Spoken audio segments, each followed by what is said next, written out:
Hello students, this is your computer class.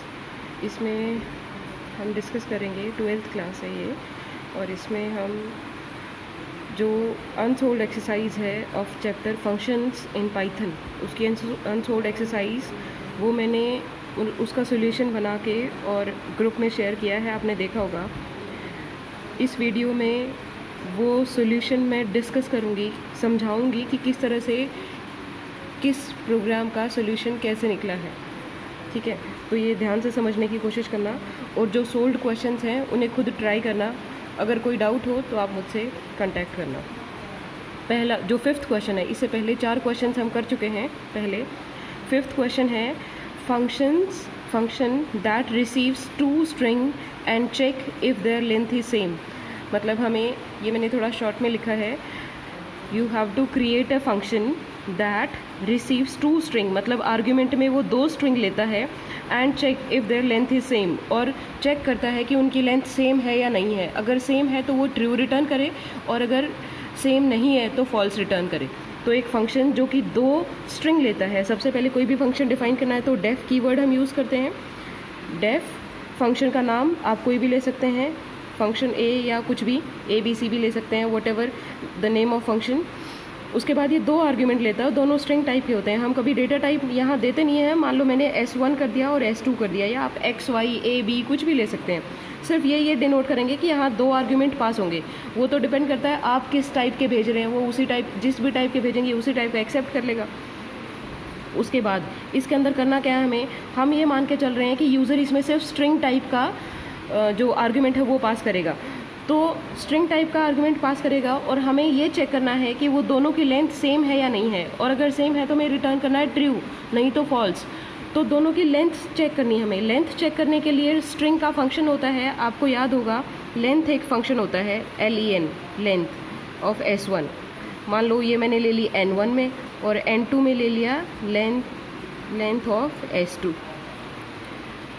Length function है जो कि किसी भी स्ट्रिंग का, लिस्ट का, टपल का लेंथ रिटर्न करता है कि उसमें नंबर ऑफ़ एलिमेंट्स कितने हैं। सो लेंथ ऑफ S1 वो मैंने N1 में डलवा ली, लेंथ ऑफ S2 वो N2 में डलवा ली। So I have here in N1 I have length of S1, N2 में है लेंथ ऑफ S2। अब इन दोनों को कंपेयर करेंगे, अगर वो दोनों इक्वल हैं, ये दोनों लेंथ सेम है, तो हम ट्रू रिटर्न करेंगे।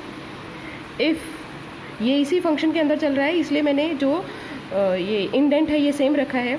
If N1 equal to N2, अगर ये दोनों इक्वल तो हैं तो क्या होगा, अब जो अगली स्टेटमेंट है वो इस इफ़ के अंदर है, तो इंडेंट और बढ़ जाएगा।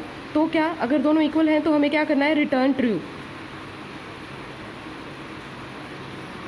एल्स, क्योंकि ये स्ट्रिंग है तो इसे डबल कोट्स में या सिंगल कोट्स में डाल दें, ये ट्रू। एक अगर ये नंबर होता तो हमें ज़रूरत नहीं पड़ती, ये स्ट्रिंग रिटर्न कर रहे हैं तो इसको डबल कोट्स में डाल दिया। एल्स क्या करना है, अगर नहीं है इक्वल तो हमें फॉल्स रिटर्न करना है, देन रिटर्न फॉल्स। ठीक है, सो ये दिस वाज द फंक्शन। अब इसने सिर्फ फंक्शन लिखने के लिए बोला है, लेकिन आप पूरा प्रोग्राम अगर लिखेंगे तो आपको जो मेन कोडिंग है, जो मेन टॉप लेवल स्टेटमेंट्स हैं वो भी लिखनी पड़ेंगी।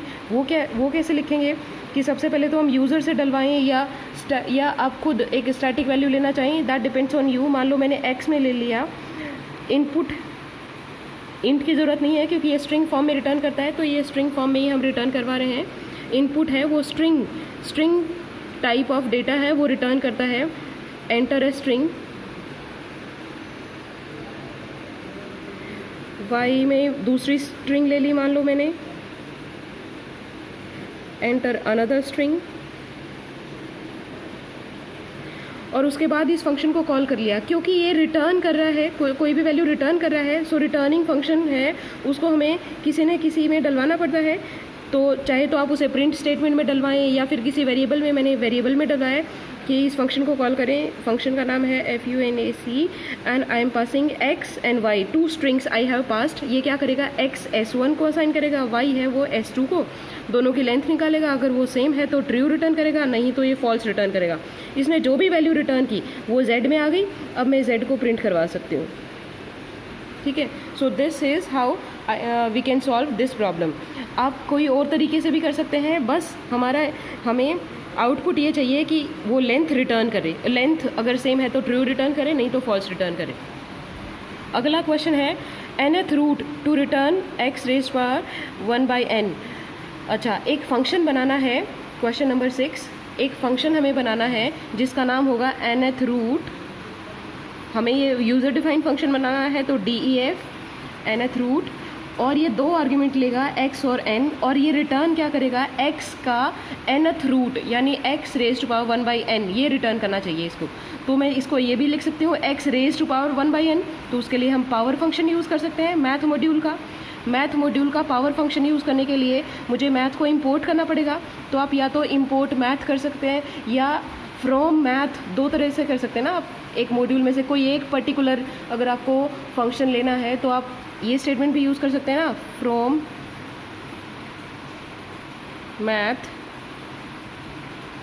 इंपोर्ट पो। ये फंक्शन मुझे इंपोर्ट करना है, इस पर्टिकुलर फंक्शन। अब मैं इसको डायरेक्टली यूज़ कर सकती हूँ, ये मैथ डॉट POW लिखने की ज़रूरत नहीं है। तो पावर फंक्शन क्या करता है, रिटर्न करता है बेस, और ये इसकी पावर 1/n, 1/n ये रिटर्न करेगा। मान लो मैंने लिया है y में, सो y में हमारे पास आ गया power of x raise to power n/n 1/n। तो ये क्या हो गया, x का रूट हो गया, nth रूट हो गया, इसको रिटर्न करना है। ये डिस्टेंस बाय मिस्टेक हो गया, ये है नहीं, ये एक ही इंडेंट में चल रहे हैं, रिटर्न y। ये फंक्शन बन गया हमारा। अब मैं मेन प्रोग्राम लिखूं, मान लो यूज़र से डलवाया कि क्या बेस है जिसका आप रूट निकालना चाहते हैं और कौन सा रूट निकालना चाहते हैं। तो मैंने a लिया, इंटीजर में ही लेंगे, एंटर।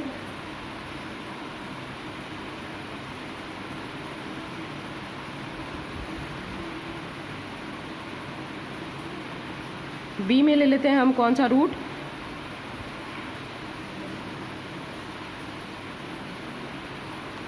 और फिर इसको कॉल करेंगे। मैं डायरेक्टली उसको प्रिंट भी कर सकती हूँ क्योंकि ये y वैल्यू रिटर्न करेगा ना, उसको डायरेक्टली प्रिंट कर सकते हैं किसी वेरिएबल में ना डलवा के।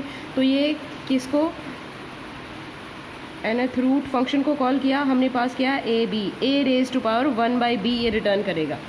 सो ये इस प्रोग्राम का सोल्यूशन है। अगर इसमें कोई डाउट हो तो आप पूछ लेना बेटा। उसके बाद नेक्स्ट क्वेश्चन है function with argument n and returns a random number of n digits. अच्छा, एक फंक्शन आपको लिखना है, क्वेश्चन 7, एक फंक्शन आपको लिखना है जो कि एक आर्ग्यूमेंट लेगा। मान लो मैंने लिखा RAN, और ये एक फंक्शन एक आर्ग्यूमेंट ले रहा है x, और x या हाँ कोई भी एक आर्ग्यूमेंट ले रहा है, कोई भी नाम ले सकते हैं, इसने आर्ग्यूमेंट का नाम नहीं दिया।